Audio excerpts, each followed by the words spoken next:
ससुराल जो है वो किसी का अच्छा नहीं होता।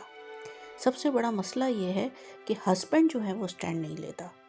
आपको मेक श्योर करना है कि आपने जो है वो अपनी बीवी को अपने घर में इज्जत दिलवानी है, ख़ास तौर पे अपने पेरेंट्स के सामने आपने उसकी इज्जत करनी है। लेकिन वहाँ पे जो है वो हस्बैंड छोड़ के चला जाता है, बफर ज़ोन बन के छोड़ के चला जाता है। वो लड़की तो अनजान है, उसे तो नहीं पता उसके कल्चर का कि वो क्या है, वहाँ पे कैसे लोग रहते हैं। वो बिल्कुल अजनबी है। आपने ये बताना है उसको अजनबी जो है वो उसको जगह देनी है, आपने ये साबित करना है।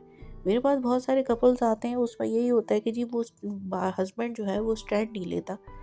तो आप जब अपने ससुराल जाते हैं, ये आपकी ड्यूटी है, आपने इसको प्ले करना है कि आपने अपनी वाइफ की इज्जत करनी है। बहुत सारे कपल्स जो हैं, बहुत सारी फैमिली के जो ख़ानदानी लोग हैं, वो अपनी वाइफ की जो है वो डिसरिस्पेक्ट करके चले जाते हैं सबके सामने, अपने पेरेंट्स के सामने, बहन भाइयों के सामने। जब आप अपनी पार्टनर को कोई वैल्यू नहीं देंगे, तो आप चाहते हैं ना अपने इन लॉज में दामाद, तो आपको कितनी इज्जत दी जाती है, तो वही इज्जत आपकी वाइफ भी एक्सपेक्ट करती है।